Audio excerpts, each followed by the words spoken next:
नमस्कार मित्रमैत्रिणींनो, माझ्या YouTube चॅनलमध्ये तुमचं स्वागत आहे. मंडळी, यंदाची मकर संक्रांत काही राशींसाठी गोड बातमी घेऊन येणार आहे. त्या राशी कोणत्या आहे आणि ती गोड बातमी नक्की कोणत्या संदर्भात असणार आहे? चला जाणून घेऊया. मकर संक्रांतीच्या आधीच म्हणजे 13 जानेवारीला शुक्राचं मकर राशीत गोचर होणार आहे. आता ही ज्योतिषशास्त्रीय घटना जी आहे त्याचा परिणाम असा होतोय की काही राशींना राजयोग सदृश्य फळ मिळणार आहे. सगळ्यात आधी बघूया मेष राशीसाठी हे गोचर कसं असेल. मेष राशीच्या व्यक्तींसाठी शुक्राचं हे गोचर करिअरमध्ये मोठी झेप घेण्याची संधी देईल. तुमच्या कार्यक्षेत्रात तुमचं कौतुक होईल, नवीन जबाबदाऱ्या मिळतील. जे लोक डिझाईन, फॅशन आणि ग्लॅमरशी संबंधित आहे त्यांना आर्थिक लाभ होण्याची शक्यता आहे. घरगुती वातावरण सुद्धा सुखद असेल. म्हणजेच मेष राशीच्या लोकांसाठी गोड बातमी जी मिळेल ती करिअर संबंधी असेल. आता वळूया वृषभ राशीकडे. वृषभ राशीच्या लोकांसाठी हे जे ग्रहमान तयार होतंय ते भाग्याचं म्हणावं लागेल, कारण लांबच्या प्रवासाचे योग हे ग्रहमान तुमच्यासाठी घेऊन येते, जे तुमच्यासाठी फायदेशीर ठरू शकतं.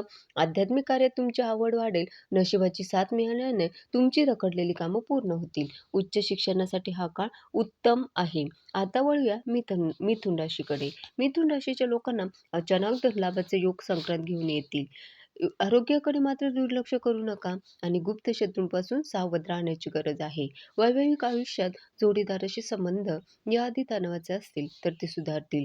संशोधक आणि गूढशास्त्राचा अभ्यास करणाऱ्यांसाठी मात्र हा काळ प्रगती देऊन जाईल. कर्क राशीच्या लोकांसाठी हे गोचर आणि ग्रहमान सुखात वाढ करणारं ठरेल. भागीदारीत व्यवसाय करणाऱ्यांना मोठं यश मिळू शकतं. अविवाहित लोकांसाठी लग्नाचे काही प्रस्ताव येऊ शकतात किंवा लग्न जुळण्याचे सुद्धा योग आहेत. समाजात तुमची प्रतिमा सुधारणारे, नवीन लोकांशी झालेली ओळख भविष्यात फायदेशीर ठरेल. सिंह राशीच्या व्यक्तींना या काळात आपल्या खर्चावर नियंत्रण ठेवावं लागेल. सुखसुविधांवर तुमचा खर्च वाढण्याची शक्यता आहे. आरोग्याच्या तक्रारी सुद्धा जाणवू शकतात. विशेषतः खाण्यापिण्याच्या सवयींकडे लक्ष द्यावं लागेल. नोकरीत कामाचा ताण वाढेल, पण तुम्ही तुमच्या जिद्दीने परिस्थिती हाताळताना दिसाल. एकंदरीतच सिंह राशीच्या लोकांनी थोडं सावध राहायचंय. कन्या राशीच्या लोकांसाठी आनंदाची बातमी येईल. ती मुलांकडून येईल. कल्पनाशक्ती तुमची वाढेल, ज्यामुळे तुम्ही नवीन प्रयोग करू शकाल. शेअर मार्केट किंवा गुंतवणुकीतून आर्थिक फायदा होण्याची शक्यता आहे. प्रेम संबंधात तुम्ही असाल तर ते संबंध अधिक घट्ट होतील. तूळ राशीच्या लोकांसाठी नवीन घर किंवा नवीन खरेदी करण्याचं स्वप्न असेल तर ते या काळात पूर्ण होण्याची शक्यता आहे, किंवा त्या संदर्भात चर्चा होणं, काहीतरी ठरणं अशा गोष्टी घडू शकतात. आईच्या आरोग्यात सुधारणा होईल. जर तुमची आई याआधी आजारी होती तर तिचं आरोग्य सुधारताना दिसेल. नोकरीत असणाऱ्या लोकांसाठी सुखद आणि अपेक्षित बदल होतील. घरात शांतता आणि प्रसन्नता असेल.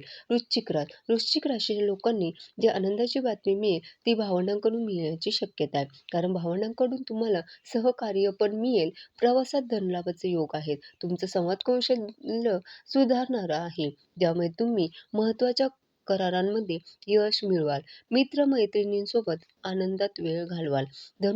धनुराशीच्या लोकांसाठी तुमच्या बोलण्यातलं जे माधुर्य आहे ते इतरांना प्रभावित करणारं असेल. बँकेतील शिल्लक वाढेल, बचत वाढेल. जुन्या गुंतवणुकीतून चांगला परतावा मिळेल. कौटुंबिक कार्यक्रमात सहभागी होण्याची संधी मिळेल. डोळ्यांच्या आरोग्याची काळजी मात्र घ्यावी. मकर राशीच्या लोकांसाठी आत्मविश्वास वाढवणारी मकर संक्रांत असणार आहे. तुम्ही तुमच्या दिसण्यावर खर्च कराल, राहणीमानावर थोडा खर्च कराल असं आपण म्हणू शकतो. प्रेम प्रकरणात यश मिळेल. एकंदरीतच मकर राशीच्या लोकांसाठी मकर संक्रांत आनंदाचं वातावरण घेऊन येईल. व्यावसायिक निर्णय घेण्यासाठी हा काळ अत्यंत शुभ आहे. कुंभ राशीच्या लोकांसाठी मात्र ही संक्रांत खर्च वाढवणारी ठरू शकते. खास करून चैनीच्या वस्तूंवर मोठा खर्च होण्याची शक्यता आहे. पण परदेशाशी संबंधित तुमचा काही व्यवसाय असेल तर त्यात मोठा फायदा होऊ शकतो. एकंदर बघता कुंभ राशीचे जे लोक आहेत त्यांच्यासाठी प्रवासाचे योग या संक्रांतीच्या आसपास आहेत. शांत राहून काम केल्यास तुमचा तणाव सुद्धा दूर होणार आहे आणि आध्यात्मिक प्रवासाकडे तुमचा कल असेल. मीन राशीच्या लोकांसाठीही मकर संक्रांत वरदान ठरू शकते, कारण तुमच्या उत्पन्नात वाढ होण्याची शक्यता आहे. अडकलेले पैसे परत मिळण्याची शक्यता आहे. मित्रमैत्रिणींचं सहकार्य तुम्हाला लाभेल. सामाजिक प्रतिष्ठा वाढेल. नवीन व्यवसाय सुरू करण्यासाठी किंवा मोठ्या गुंतवणुकीसाठी हा काळ अत्यंत अनुकूल आहे. तर मंडळी, तुम्हाला आणि तुम्हाला आणि तुमच्या परिवाराला मकर संक्रांतीच्या खूप खूप शुभेच्छा. धन्यवाद.